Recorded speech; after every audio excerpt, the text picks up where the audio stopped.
मंडळी, श्री स्वामी समर्थ. आपण जाणून घेणार आहे या व्हिडिओमध्ये निर्जल एकादशी बद्दल. त्याच्यामुळे हा व्हिडिओ कुठेही स्किप करू नका.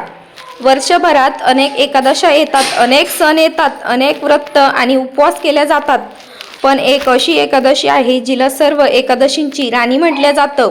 एक अशी एकादशी आहे जिचे व्रत केल्यानं वर्षभरातील 24 एकादशांचं पुण्य मिळतं असं मानलं जातं. एक अशी एकादशी जिच्या दिवशी भगवान विष्णूवरील प्रेमासाठी अन्न तर सोडताच, पण पाणीही सोडतात. हीच ती पवित्र, पुण्यदायी आणि अत्यंत महत्त्वाची निर्जल एकादशी. मैत्रिणींनो, निर्जल म्हणजे पाण्याशिवाय आणि एकादशी म्हणजे भगवान विष्णूंना समर्पित असलेला पवित्र दिवस. या दिवशी भक्त सकाळपासून दुसऱ्या दिवसापर्यंत अन्न आणि पाण्याचा पूर्ण त्याग करून श्रीहरीची भक्ती करतात. भगवान विष्णूचं नामस्मरण करतात, दानधर्म करतात आणि आपल्या आयुष्यातील सुख, शांती आणि समृद्धीसाठी प्रार्थना करतात. धर्मग्रंथामध्ये असं सांगितलं गेलं आहे की ज्यांना वर्षभरातील प्रत्येक एकादशीचा व्रत करणं शक्य नाही, त्यांनी श्रद्धेने निर्जल एकादशीचा व्रत केलं तर त्यांना सर्व एकादशीचं पुण्य प्राप्त होतं. म्हणून या एकादशीला विशेष महत्त्व आहे. आणि मैत्रिणींनो, यंदाची निर्जल एकादशी खास ठरणार आहे, कारण यावर्षी या दिवशी 4 शुभ संयोगाचं सुंदर संगम जुळून आलेला आहे. भद्रकाळ देखील आहे, पण तरीही भगवान विष्णूच्या पूजेसाठी हा दिवस अत्यंत शुभ मानला जातो. म्हणून आजच्या या व्हिडिओमध्ये आपण जाणून घेणार आहोत निर्जल एकादशीचं संपूर्ण महत्त्व, व्रताची योग्य पद्धत, पूजेचा शुभ मुहूर्त, 4 शुभ योगाचं रहस्य, भद्रकाळाचा परिणाम आणि व्रत सोडण्याची योग्य वेळ. म्हणून व्हिडिओ शेवटपर्यंत नक्की पहा. मैत्रिणींनो, निर्जल एकादशीची कथा महाभारताच्या काळाशी जोडलेली आहे. असं सांगितलं जातं की पांडवांमधील भीमसेन यांना खूप भूक लागत असे. त्यांना प्रत्येक एकादशीला उपवास करणं कठीण जात होतं.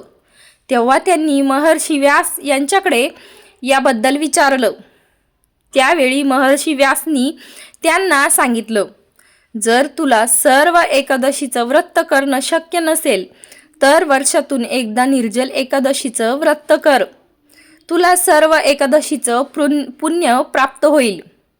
तेव्हापासून निर्जल एकादशीचं महत्त्व आणखी वाढलं. आता जाणून घेऊया यंदाच्या निर्जल एकादशीची तिथी. ज्येष्ठ महिन्यातील शुक्ल पक्षातील एकादशीची तिथी 24 जून 2026 रोजी रात्री 8:09 सुरू होत आहे आणि 25 जून 2026 रोजी रात्री 9:14 समाप्त होत आहे. उद्याय तिथी नियमानुसार 25 जून रोजी निर्जल एकादशीचा व्रत केला जाईल. मैत्रिणींनो, यंदाची निर्जल एकादशी विशेष मागे सर्वात मोठं कारण आहे. या दिवशी 4 शुभ योगाचा संगम होत आहे. महिलांनो, पहिला शुभ योग आहे रवी योग. रवी योग सकाळी 5:25 पासून सकाळी 8:29 पर्यंत राहील.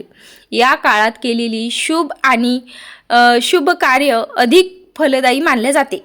दुसरा शुभ योग आहे शिवयोग. सकाळी 10:22 पासून शिवयोग सुरू होणार आहे. हा योग आध्यात्मिक साधनेसाठी अतिशय शुभ मानला जातो. तिसरा शुभ योग आहे सिद्धियोग. सकाळी 10:53 पासून सिद्धियोग सुरू होईल. या योगात केलेला जप, तप आणि दानाचा विशेष पुण्य मिळत असे मानले जातं. आणि चौथा शुभ योग आहे, ही एकादशी गुरुवारी आली आहे. गुरुवार हा भगवान विष्णूंना प्रिय असलेला दिवस मानला जातो.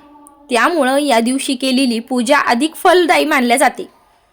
आता भद्रकाळाबद्दल बोलूया. यावर्षी निर्जल एकादशी भद्रकाळ देखील आलेला आहे. सकाळी 7:08 पासून रात्री 8:09 पर्यंत भद्रकाळ राहणार आहे. हे ऐकून अनेकांना प्रश्न पडतो, भद्रा असल्यामुळे पूजा करता येईल का? तर याचं उत्तर आहे हो, नक्की करता येईल. कारण यंदाची भद्र पाताळ लोकात असलेल्या सांगितल्या जाते आणि शास्त्रानुसार पाताळातील भद्र पृथ्वीवरील शुभ कार्यामध्ये अडथळे आणत नाही. म्हणून भक्तांनो, कोणतीही भीती न बाळगता भगवान विष्णूंची पूजा करावी. आता जाणून घेऊया पूजेचं शुभ मुहूर्त. ब्रह्ममुहूर्त पहाटे 4:05 ते 4:45 या वेळेत उठून स्नान करावे, स्वच्छ वस्त्र परिधान करावे आणि भगवान विष्णूचं ध्यान करावे. अभिजित मुहूर्त सकाळी 11:56 ते दुपारी 12:52 या वेळेत विशेष पूजा करणं शुभ मानलं जातं. मैत्रिणींनो, निर्जल एकादशीच्या दिवशी काही गोष्टी आवर्जून कराव्यात. भगवान विष्णूंना तुळशीपत्र अर्पण करावे, पिवळी फुलं अर्पण करावे, विष्णू स्तोत्र पठण करावे, ओम नमो भगवते वासुदेवाय नमो या मंत्राचा जप करावा. गरजू लोकांना पिण्याचं पाणी द्यावं, अन्नदान करावं, फळदान करावं, कारण या दिवशी केलेलं दान अत्यंत पुण्यदायी मानलं जातं. आता जाणून घेऊया व्रत सोडण्याची वेळ. निर्जल एकादशी उपवास दुसऱ्या दिवशी म्हणजेच द्वितीय दिवशी तिथीला सोडावे. 26 जून 2026 रोजी सकाळी 5:55 सकाळी 8:13 पारायण करण्याचा शुभ काळ आहे. या वेळात भगवान विष्णूची पूजा करून तुळशीपत्र ग्रहण करणे, सात्विक भोजन, उपवास सोडावे. मैत्रिणींनो, निर्जल एकादशी म्हणजे फक्त उपाशी राहण्याचा दिवस नाही, तर मन शुद्ध करण्याचा दिवस आहे, वाईट विचार दूर करण्याचा दिवस आहे, भगवान विष्णू प्रती श्रद्धा व्यक्त करण्याचा दिवस आहे, दानधर्म करण्याचा दिवस आहे आणि आपल्या जीवनातील सुख, शांती आणि समाधान मिळवण्याचे दिवस आहे. प्रार्थना करण्याचा दिवस आहे. मनापासून केलेली भक्ती, सच्च्या मनाने केलेली प्रार्थना आणि दुसऱ्यांसाठी मदतीसाठी पुढं केलेला हात, हेच या व्रताचं खरं पुण्य आहे.